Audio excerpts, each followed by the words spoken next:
오늘의 말씀은 누가복음 19장 28절부터 48절까지 말씀입니다. 예수께서 이 말씀을 하시고 예루살렘을 향하여 앞서서 가시더라. 감람원이라 불리는 산 쪽에 있는 벳바게와 베다니에 가까이 가셨을 때에 제자 중 둘을 보내시며 이르시되 너희는 맞은편 마을로 가라. 그리로 들어가면 아직 아무도 타보지 않은 나귀 새끼가 매어 있는 것을 보리니 풀어 끌고 오라. 만일 누가 너희에게 어찌하여 푸느냐 묻거든 말하기를 주가 쓰시겠다 하라 하시매 보내심을 받은 자들이 가서 그 말씀하신 대로 만난지라. 나귀 새끼를 풀 때에 그 임자들이 이르되 어찌하여 나귀 새끼를 푸느냐 대답하되 주께서 쓰시겠다 하고 그것을 예수께로 끌고 와서 자기들의 겉옷을 나귀 새끼 위에 걸쳐놓고 예수를 태우니 가실 때에 그들이 자기의 겉옷을 길에 펴더라. 이미 감람산 내리막길에 가까이 오심에 제자의 온 무리가 자기들이 본 바 모든 능한 일로 인하여 기뻐하며 큰 소리로 하나님을 찬양하여 이르되 찬송하리로다.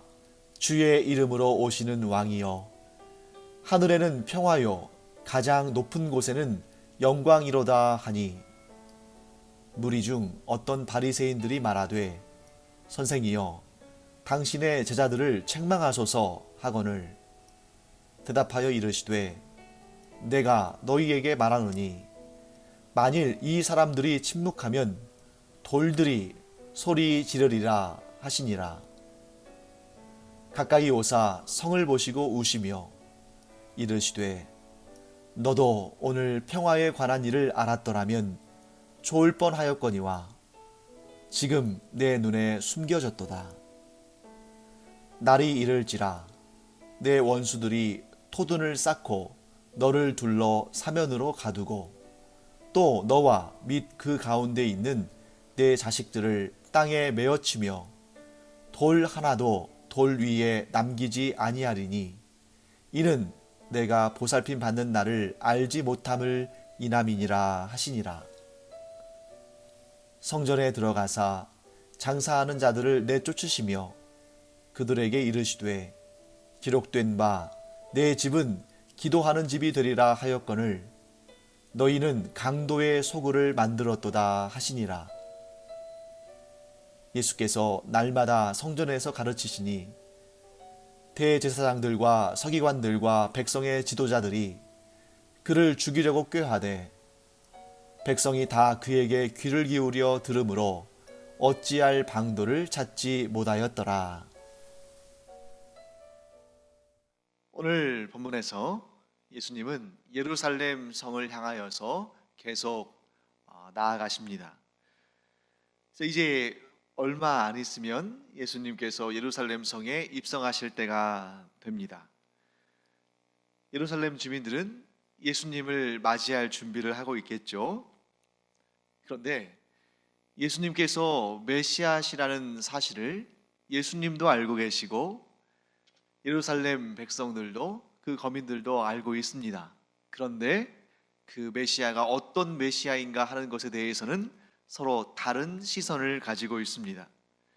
예수님은 우리의 죄값을 갚으시기 위해서 겸손하고 희생하고 헌신하고 모든 것을 내주시는 은혜와 사랑과 긍휼이 많으신 그러한 구원의 주님으로 예루살렘 성에 입성하고 계시지만 이스라엘 백성들은 권세와 능력과 심판과 정복의 메시아로 그래서 자신들과 함께 온 세상을 다스리시는 그런 메시아가 예루살렘 안으로 들어오신다고 환호하고 있었습니다. 이처럼 예루살렘 백성들은 예수님이 메시아라는 사실을 알고 있지만 그들의 영의 눈이 어두워서 그분이 어떤 메시아인지는 알지 못했습니다. 그러니 자신을 환호하기는 하는데 정작 자신이 어떤 메시아인지를 알지 못하는 이 예루살렘 사람들을 보는 예수님의 마음은 어떠셨을까? 마냥 기쁘지만은 않으셨을 겁니다. 물론 메시아의 환호를 해주는 그 사람들이 예수님의 마음을 잘 알지 못했기 까닭에 그들은 기뻐하며 하나님께 영광 올려드리며 환호하고 찬양했지만 정작 그들이 어떤 모습으로 돌변하게 될지 예수님은 미리 아셨기 때문에 그 마음이 상당히 무거우셨을 겁니다. 자, 이런 관점에서 오늘의 본문의 말씀 보시면 좀 느낌이 다르게 와 닿으실 겁니다. 예수님은 감람원이라는 그런 감람산이라고도 하죠. 이러한 산 쪽에 있는 작은 마을들 앞으로 지나가십니다. 그 예루살렘 근처에 있는 마을들 이름이 등장하죠. 벳바게, 베다니. 예루살렘 근처에 이런 작은 마을들이 있는 겁니다. 마치 우리나라에 서울이 있다면 서울 주변에 또 위성 도시들이 있는 것처럼 그런 마을들이 있는 거죠. 그때에 예수님께서 제자들 가운데 둘을 보내시면서 이런 명령을 내리십니다.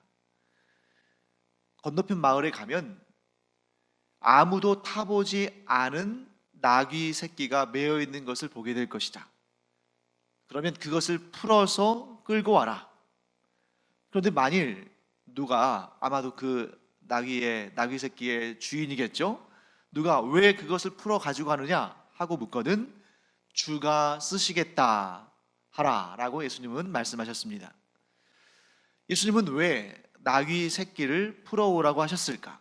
뭐 그냥 걸어가셔도 되고 또 어디에서 말을 구해서 말을 타셔도 되는데 왜 하필이면, 그것도 지금 내 눈앞에, 예수님의 눈앞에 나귀 새끼가 보여서 저거 좀 끌고 와라 이렇게 하신 것도 아니고, 지금 눈에 보이지도 않아요. 그 마을에 들어가면 매어 있는 나귀 새끼가 있을 텐데 그걸 가져와라. 자, 왜 하필이면 건너편 마을에 가서 묶여 있는, 아무도 타본 적이 없는 나귀 새끼를 끌고 오라고 하셨을까? 좀 이상한 일 같지만 거기에는 다 이유가 있습니다. 우리가 그 이유를 한번 살펴보겠습니다.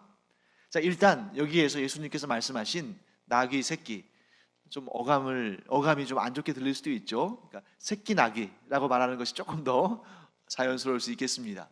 그런데 예수님께서 말씀하시는 그 나귀 새끼 혹은 새끼 나귀는 말 그대로 어미의 젖을 먹는 그런 약한, 어미의 돌봄이 필요한 그 정도 수준의 어린 나귀는 아닙니다.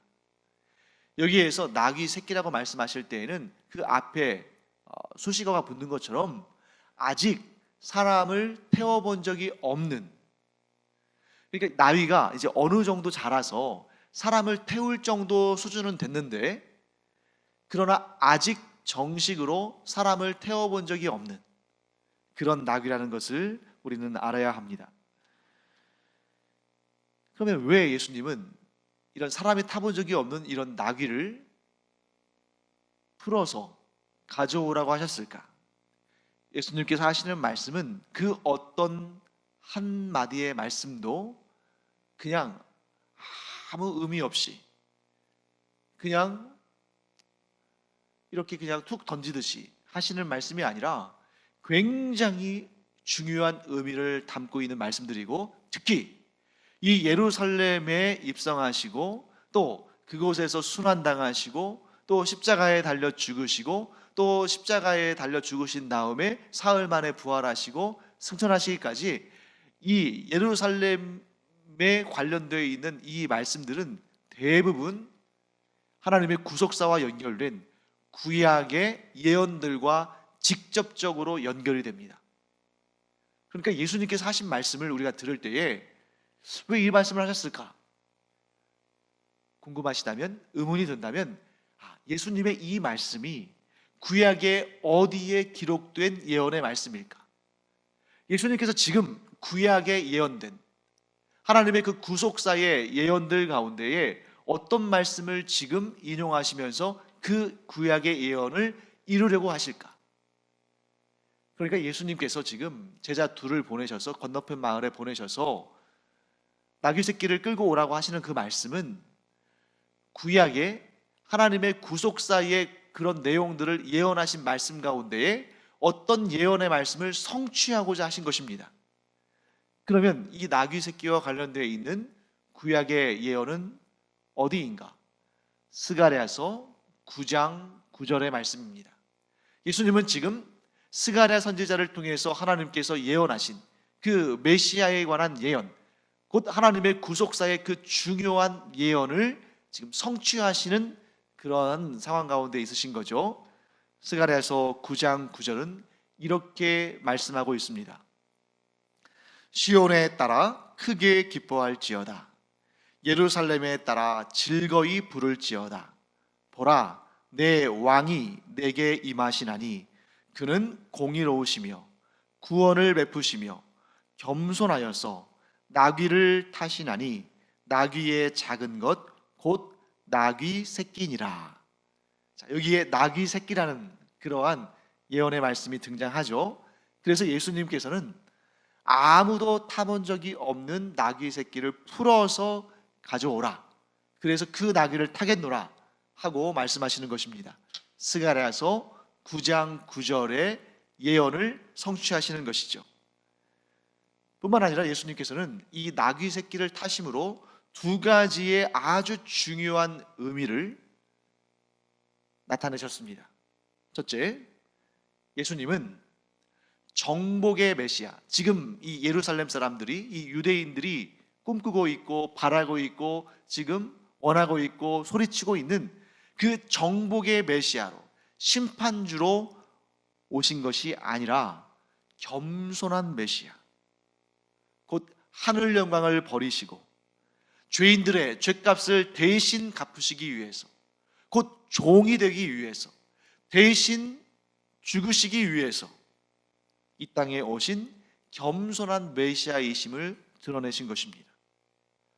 둘째, 그렇게 겸손하셔서 나귀의 작은 것, 곧 나귀 새끼를 타셨지만 그럼에도 불구하고 어느 누구도 단 한 번도 타본 적이 없는 특별히 준비된, 곧 왕을 위해서 준비된, 메시아를 위해서 준비된, 아무도 타본 적이 없는 이 나귀 새끼를 타심으로 말미암아 메시아이심을 드러내셨고, 또한 장차 아무도 행한 적이 없는, 인류 역사상 그 누구도 행한 적이 없는 메시아 사역을 이루실 것임을 드러내신 것입니다. 여러분, 이 땅에 수많은 사람들이 자기가 메시아라고, 즉 자칭 메시아로 자기 자신을 드러냈지만 그 어느 누구도 이런 일은 꿈에도 꿔본 적이 없습니다. 메시아는 영광을 받고 또 찬송을 받고 또 칭찬을 받고 사람들의 그런 어떠한 환호를 받고 이런 것만 생각했지, 그 어느 누구도 메시아가 하늘 영광을 버리고 이 땅에 오셔서 죄인들의 죄값을 대신 갚아주기 위해서 십자가에 달려 죽으실 것이라고는, 누가 봐도 저주스러운 죽음으로 그 생명을 바칠 것이라고는 아무도 생각하지 못했습니다. 아무도 생각하지 못한 일, 아무도 이루지 못한 그 일을 이루실 것을 선포하시기 위해서 아무도 타본 적이 없는 나귀를 타시고 예루살렘 성에 들어가신 것입니다. 그때까지 수많은 정복자들이 강하고 빠른 말을 타거나 아주 튼튼한 전차를 타고 예루살렘에 입성했었을 것입니다. 우리가 잘 알죠. 아수르도 그랬고 바벨론도 그랬고 그 이전에 이집트도 그랬고 또 그 한참 후에 알렉산더 대왕과 같은 그리스의 지배자들도 그랬고 또 로마의 지배자들도 마찬가지고, 이렇게 강한 말과 전차를 타고 예루살렘에 입성했지만 그 누구도 진정한 메시아는 아니었습니다. 그러나 진정한 메시아 예수 그리스도는 겸손하셔서 아무도 타본 적이 없는 나귀의 새끼를 타시고 예루살렘에 입성하신 것입니다. 바로 그때 예수님께서 예루살렘 성 앞에 이르르셔서 어떻게 하셨냐면 우셨습니다. 우셨다는 거죠. 예수님께서 왜 예루살렘 성을 보고 우셨을까? 거기에 이 우셨다라는 단어가 나오는데, 이 단어는 성경에 기록된 원문인 헬라어 원어로 보면 클라이오라는 동사를 썼습니다. 클라이오. 그런데 우리가 생각할 때 눈물을 흘리면서 울 때, 그때는 어떤 단어를 쓰냐면 다크리오라는 단어를 써요. 근데 여기에서 사용된 클라이오라는 동사는 눈물을 흘리면서 우는 것도 포함될 수 있지만 그런 의미가 강하다기보다는 어떤 의미가 강하냐면 탄식하다, 애통해하며 탄식하다. 즉 감정적으로 슬퍼서 흘리는 눈물, 그렇게 눈물을 흘리면서 우는 그러한 의미에서의 다크리오 단어가 아니라 애통해하면서 탄식하는 그런 울음으로 예루살렘 성을 바라보셨다는 것이죠. 자, 그렇다면 예수님께서는 왜 예루살렘 성을 보시고 그렇게 애통해하면서 탄식하셨을까? 자, 42절부터 44절까지 그 내용이 나오죠. 그런데 이 예수님의 탄식은 두 가지 차원에서 성취가 되었습니다. 먼저 가까운 시점에서의 차원을 본다면, 자, 이때로부터 대략 한 40년쯤 후에 주후 40년에 주후 40년 후니까 주후 70년경에 훗날 로마의 황제가 되는 이 티투스 장군이라는 사람이 있어요. 로마의 티투스 장군이 있는데, 이 사람이 이 예루살렘을 정벌하고 그 다음에 많은 전투에서 승리한 그 전과를 내세워서 로마의 황제가 되는데, 이 로마의 티투스 장군이 예루살렘을 정벌하고 예루살렘에 있는 성전을 돌 위에 돌 하나 남지 않게 다 파괴해버리고 예루살렘을 정복하는 그러한 역사가 있습니다. 그게 주후 70년의 일이에요. 그렇게 장차 한 40년쯤 후에 일어날 일을 예수님께서 미리 내다보시고 탄식하시고 또 이렇게 애통해 하셨다라고 볼 수 있습니다. 그날에 수많은 이스라엘 사람들이 죽었으니까요. 그러나 또 다른 이유는 더 넓은 차원에서, 그리고 우리와 더 직결되는 의미에서 예수님의 애통하심과 탄식은 예루살렘 사람들 가운데 많은 이들이 예수 그리스도가 메시아 되심을 믿지 않고, 또한 예수님의 그 일을 자기가 받아들이지 않는, 예수님의 구속 역사를, 예수님의 십자가의 죽음을 자신의 죄를 씻기 위한 하나님의 역사라는 것, 예수님께서 이루신 역사라는 것을 받아들이지 않아서 구원받지 못하는 일 뿐만 아니라, 그 이후에 수많은 사람들이, 이 예루살렘 거민들 뿐만 아니라 이스라엘, 나아가 온 세상의 수많은 사람들이 예수님께서 지금 이 예루살렘에서 이루실 그 구원의 역사를 믿지 않음으로 말미암아, 그래서 예수 그리스도를 구주로 영접하지 않음으로 말미암아 구원받지 못하게 될 그 일에 대해서 애통하고 탄식하셨다라고도 볼 수 있습니다. 그래서 예수님께서는 42절에서 이렇게 말씀하십니다. 너도 오늘 평화에 관한 일을 알았더라면 좋을 뻔하였거니와 지금 내 눈에 숨겨졌도다. 사실 이 말씀을 통해 볼 때에 예수님께서 그로부터, 이 말씀을 하신 이후로부터 때로부터 40년 후에 있을 로마의 티투스 장군에 의한 예루살렘 성의 파괴, 이것을 말씀하시는 것에 중점을 두셨다기보다는 구원과 관련된 일, 즉 우리의 죄값을 대신 갚으시는 예수 그리스도의 그 사역, 곧 십자가의 죽으심과 부활을 믿지 않아서, 예수 그리스도를 구주로 영접하지 않아서 구원받지 못하는 그들의 영적인 상태, 그들의 영적인 어두운 상태에 대해서 애통하시고 슬퍼하셨다라고 보는 것이 보다 더 답에 가까울 것 같습니다. 자, 그렇게 하신 다음에 예수님께서는 성전에 들어가셔서 장사하는 자들을 내쫓으셨습니다. 자, 왜 그러셨을까? 사실 여러분, 성전 안에 장사하는 사람들이 있는 것은 어제 오늘 일이 아닙니다. 우리가 알다시피 예수님께서 이 어린 시절에도 성전에 오셔서 그곳에서 또 절기를 지키고, 또 부모는 나사렛으로 올라가는데 함께 따라가지 않고 그곳에서, 그 성전에서 율법의 전문가들과 율법 학자들, 바리새인들, 또 박사들 많이 있었겠죠. 그들과 이렇게 대담하시면서 하나님의 말씀을 서로 이렇게 토론하시는 그런 때도 있었잖아요. 그때도 이미 성전에는 이렇게 물건을 파는 그런 사람들이 있었습니다. 어떤 물건이냐면 보통 염소나 양이나 소나 이런 짐승들을 팔았고, 또 성전세는 특별히 성전에서만 통용되는 그러한 어떤 그 화폐가 따로 있었기 때문에 그런 돈을 성전에서 교환해주는 이러한 환전상들도 있었죠. 그런데 문제는 무엇이냐면 그 사람들이 악한 마음으로, 그래서 왜 그런 물건들을, 왜 그런 짐승들을 사야 되냐면, 예를 들면 저 멀리에 있는, 우리로 따진다면 예루살렘이 한 서울이라면 저기 강원도나 충청도나 경상도나 전라도나 이런 데서 오는 사람들이 하나님께 드릴 제물로서 양이나 소나 염소를 끌고 오다 보면 그 오랜 여행길에 죽을 수도 있고, 또 잘 못 먹어서 빼짝 마를 수도 있는 거 아닙니까? 그러니까 그렇게 하지 않고 예루살렘에 와서 그 성전에서 그런 제물에 쓰일 짐승들을, 가축들을 돈을 주고 사는 것이죠. 그런데 정당한 값을 주고 그 짐승들을 팔면 문제가 안 되는데, 대부분 그들의 그런 형편을 이용해서 실제로 그 가치보다 2배, 3배 부풀려서 팔게 되는 것이죠. 하는 것이죠.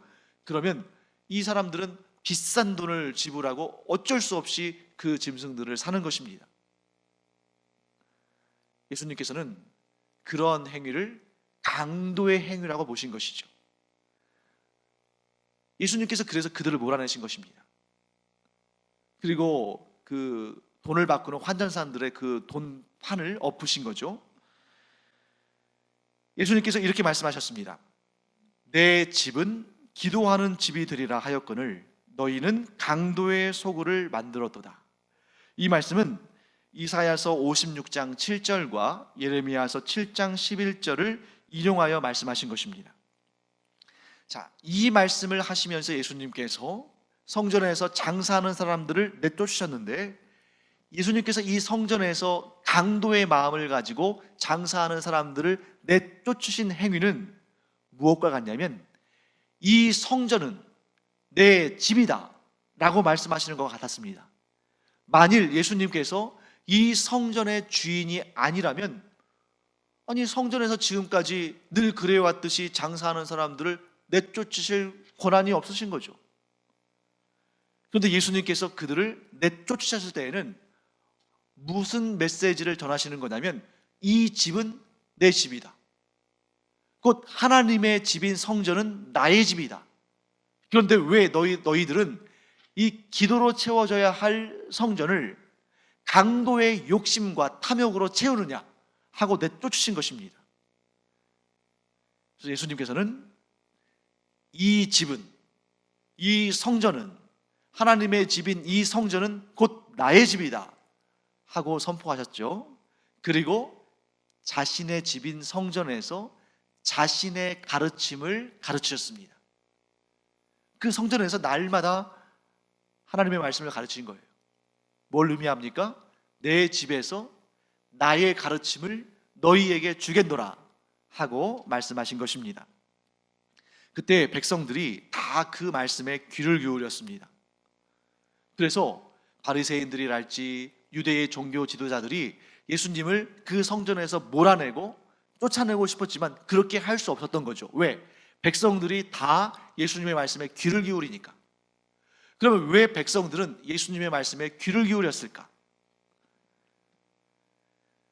예수님의 말씀은 율법학자들이나 바리새인들이나 유대의 종교 지도자들의 가르침과는, 그들의 말과는 다른 힘과 권세가 있었기 때문입니다.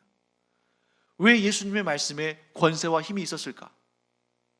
그것은 성경을 영감하신 하나님께서 직접 말씀하시는 내용이었기 때문에 그 말씀을 받아서 자기 나름대로 배우고 해석하고 가르치는 사람들과는 격이 다른 거죠. 내용도 다를 뿐만 아니라 권위가 다른 것입니다. 왜요? 성경의 말씀을 직접 영감하신 하나님이신 예수님께서 말씀을 전하시니까 생명력 있는 말씀의 권세가 그 입으로부터 선포되었던 것입니다. 그러니까 바리새인이나 서기관들이나 성경학자들이나 종교 지도자들이 하는 말과는 차원이 다른 거죠.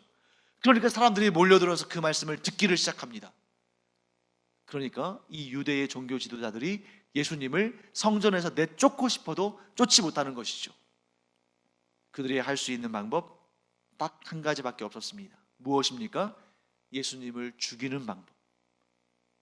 그런데 그것도 그들이 스스로 예수님을 죽일 수 없으니까 어떻게 해요? 로마의 지배자를 통해서 그의 손으로 합법적으로 예수님을 죽여야겠다 하는 그들의 음모가 여기에서부터 이제 시작되는 것입니다. 자, 이제 예수님께서 성전의 주인이신 예수님께서 그 성전을 집 삼아서 그 주인의 일을 행하기 시작하신 것입니다. 어떻게 해요? 강도와 같은 상인들을 내쫓으심으로 말미암아 자기의 집을 정돈하시고 또한 그 집에서 자리를 잡고 하나님의 말씀, 즉 집 주인의 말씀을 선포하기 시작하니까 이제 이 집이 정돈되기 시작하고 온전한 집으로서의 역할을 하게 된 것입니다. 강도들이 들어앉아 있던 집을 그 집주인이 돌아와서 강도들을 내쫓아내고 그 집을 청소하고 그 주인의 말들로 가르침으로 그 집을 채우니까 이제 비로소 집이 집다워진 것입니다. 이제 비로소 성전이 성전다워진 것입니다. 우리는 이 말씀에 주목하기를 바랍니다. 우리에게 이 말씀을 적용해야 합니다. 우리의 몸은, 우리의 인생은, 우리의 이 인격체는 하나님이 거하시는 성전입니다. 그러므로 우리는 하나님의 성전인 우리 안에 이 집의 주인을 맞아들여야 합니다. 이 집의 주인은 바로 예수님이십니다. 우리가 예수님을 나의 주인으로 영접해야만, 우리가 예수님의 말씀을 들어야만 우리의 삶이 정상적으로 작동하기 시작합니다. 성전에서 강도들을 몰아내고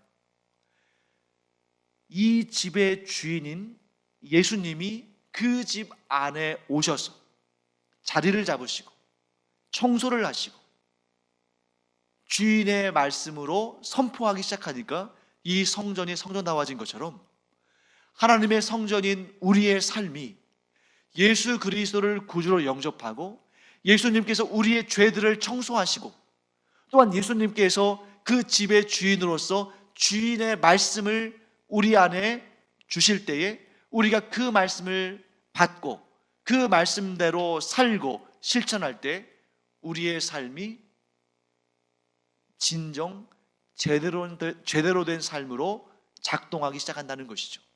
그런데 만일 우리가 예수 그리스도 곧 우리의 삶의 주인을 몰아내고 내가 그 주인 자리에 앉으려 하고 예수님의 말씀 대신에 곧 하나님의 말씀 대신에 내 말이 내 삶을 이끌어가게 한다면 우리의 삶은 엉망진창이 될 것입니다. 우리의 삶 가운데에서는 구원의 기쁨이 없을 겁니다. 우리의 삶은 그저 이리저리 흔들리는 그러한 갈대와 같은 삶이 될 것입니다. 왜? 주인이 없는 삶이니까. 주인의 말씀에 귀를 기울이지 않으니까. 그러나 우리가 우리의 삶의 주인이신 예수 그리스도를 영접하고 예수님께서 우리의 죄를 정리하시고 우리의 집에 그 더럽고 추하고 지저분한 것들을 청소하게 해드리고 그 집 안에 예수님의 말씀으로 채우기 시작하면 그리고 그 말씀에 순종하는 삶을 살기 시작하면 우리의 삶이 비로소 제대로 된 질서 있는 삶을 살게 된다. 사랑하는 성도 여러분, 우리가 어지러운 삶이 아니라, 우리가 뒤죽박죽인 삶이 아니라 질서 잡힌 삶, 영적인 질서가 잡히고 안정과 평안을 누리는 그런 삶이 되려면 평안을 잃어버린 예루살렘 같은 그런 강도의 소굴이 된 그러한 성전이 아니라, 그런 예루살렘이 아니라 예수님께서 주인이 되시고, 또한 예수님께서 하시는 말씀을 내가 받들고 그 말씀에 순종하는 삶을 살 때, 그때야 비로소 우리가 평화를 누리는 안정적인 질서 있는 삶을 살게 될 줄 믿습니다. 그러므로 우리는 항상 예수님만 나의 삶의 주인으로 모시고, 항상 예수님이 주시는 그 말씀, 곧 하나님의 말씀을 귀 기울여 듣고 그 말씀에 순종하며 삶으로 말미암아 평안과 안정과 질서가 있는 그런 단정하고 복되고 은혜로운 삶을 살게 되기를 간절히 축원합니다. 기도하겠습니다. 하나님 감사합니다.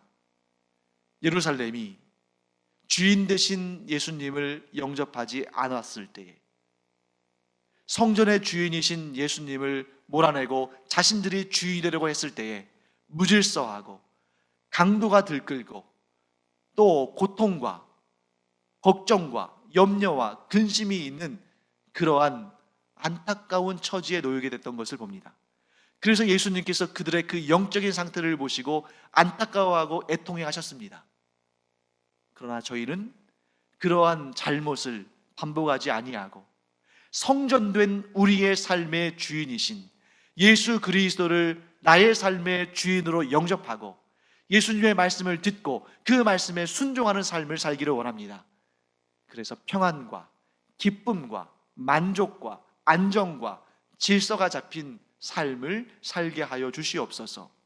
감사드리며 예수님의 이름으로 축복하며 기도합니다. 아멘.